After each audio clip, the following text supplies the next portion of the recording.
I recently moved into a new apartment. Just like a little kid, I fully explored my new place, checking every nook and cranny. As I did this, I came across a small cardboard box tucked away in the back corner of one of the closets. Intrigued by what the last people who lived there may have left behind, I pulled the box and opened it up.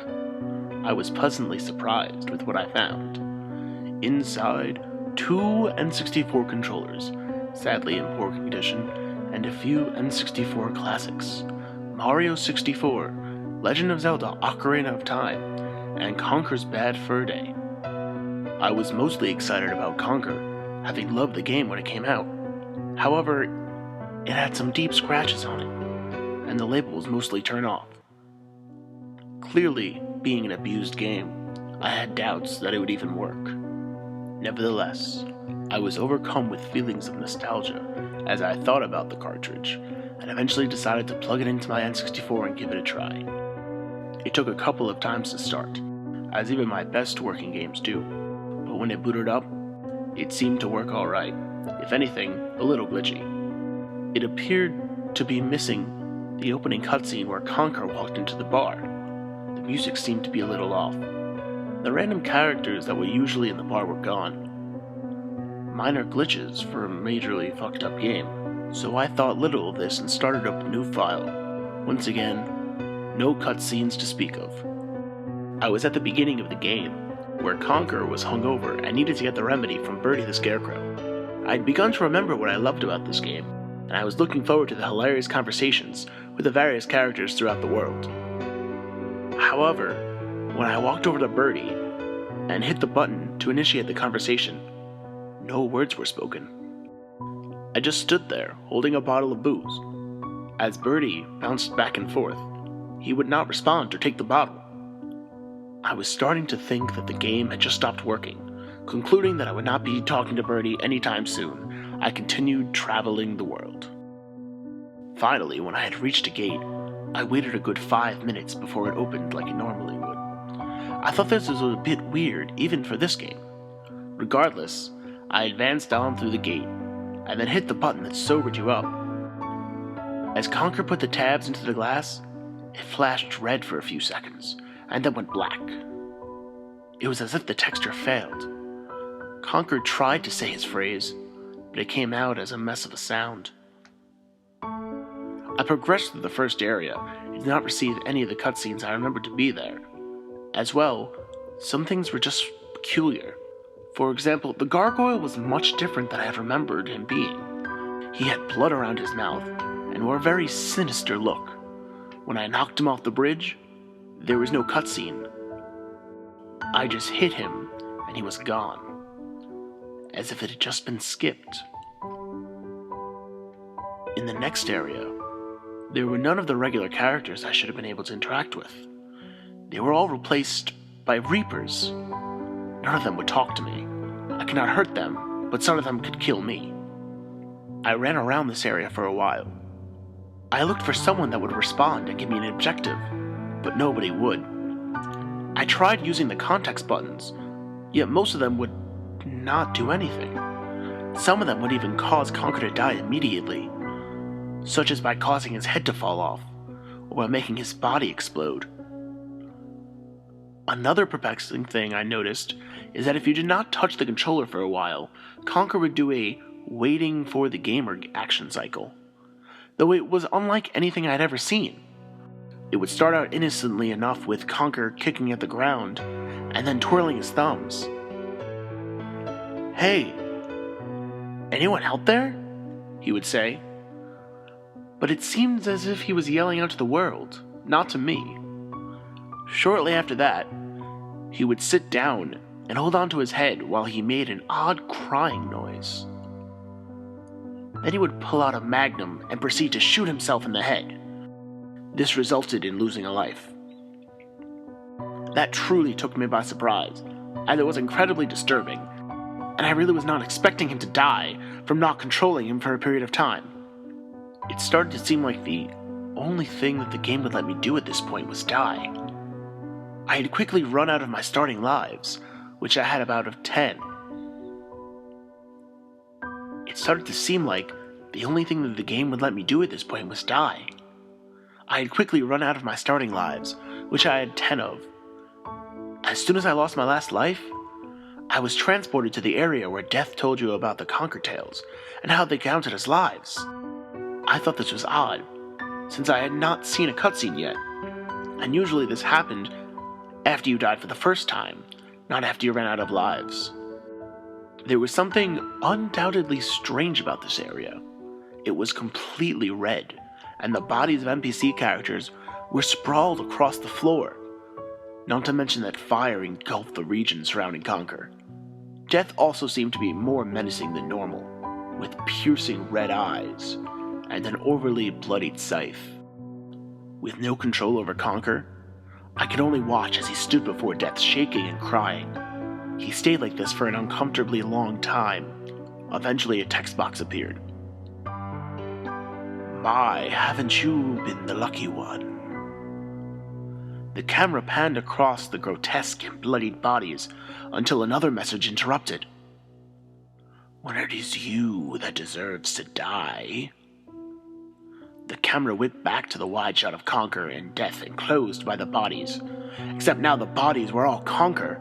Slowly, the screen faded to black. One more message appeared on the screen. "Welcome to hell." It stayed for a few moments until an evil laugh was heard and the game restarted. After the rare icon was displayed, there was blood coming from the chainsaw as Conker cut the N64 logo in two. No sound was heard. Just as before, there were no opening cutscenes, but this time, the Reaper was in the bar. When I loaded my file, the laugh was heard again, breaking the silence. I was in the level with the mansion full of zombies. In the background, I could hear eerie wind and ghost screeches, which could have actually just been from the soundtrack. However, it was made abnormal, with a continuous faint whimpering sound, and the occasional scream that seemed to be far too loud. Upon entering the mansion, I was in a long, spanning hallway that headed upwards. I had no choice but to run up, which felt almost endless. The further I went, the more the music became distorted, and the more the screams became regular. When I reached the top, the Reaper came into view. I slowly took steps toward him until a message stopped me. "Now you will know what it means to suffer." Grinning, the Reaper disappeared into the darkness. The floor beneath me collapsed, causing me to fall into the dark below. Before respawning, the camera showed what appeared to be Conker standing alone, completely covered with bodies that appeared to be him. I returned to a small room with nothing in it but a hole in the floor. I could do nothing except jump down. I fell through room after room. As I passed through each room on my descent, the floors became more and more disturbing, more gory and atrocious.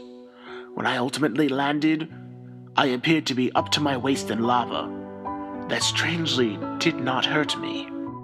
I was in a river of this lava, and the only other thing was a small island. There was another Reaper on it, watching me.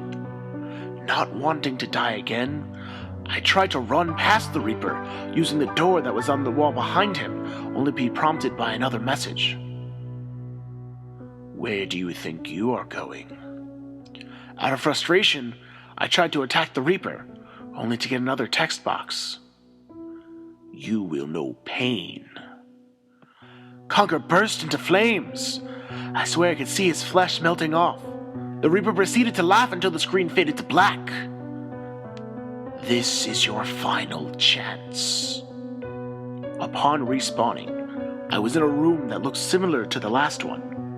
Yet this time, there was a grate over the hole as smoke bellowed out of it. As if the game knew I was fixated on the grate. Text appeared. Smells like burning squirrel. There were 2 doors in the room. One of them had an exit sign. However, when I tried to go through it, I would be given a message instead. Exit. But you know you will never leave. Exit. But you are compelled to stay. You can never leave. I reluctantly decided to try the other door that appeared to be covered with some kind of bloody ooze. As I entered, I received another message. You should have left. I immediately noticed the Reaper behind me, and I knew to expect something bad. Now you will be mine forever. He then disappeared completely, which triggered a glitch. I was suddenly surrounded by a horde of zombies that attacked me all at once. There seemed to be more blood than there should have been when they attacked me. The twisted laughing and screams from before abruptly caused the game to fade into black. The game reset again. This time when it loaded, Conker was a zombie as he cut through the N64 logo. The bar was now full of Reapers. I heard the laugh once more when I entered my file. I was at the mansion level, this time as a zombie. I could only move slowly. After looking around the level a bit, I could only find non-zombie characters that would kill me. There was no way for me to fight them. The Reapers showed up as well, and instantly killing me at their leisure. They all had similar messages to share. How does it feel to be a slave? Time to die for me again. I knew this day would come. Every death was accompanied by a hateful scream, which seemed to get louder every time I died. I played as zombie Conker for a little while, before realizing that the game was going to make me stay that way for the rest of the time I played. I could no longer start a new game, or I overwrite my current one. I have not played that game since, and it had really changed my opinion on Conker's Bad Fur Day. I suppose, in conclusion, if you happen to find a game cartridge that somebody left behind, sometimes it's better not to know what it holds.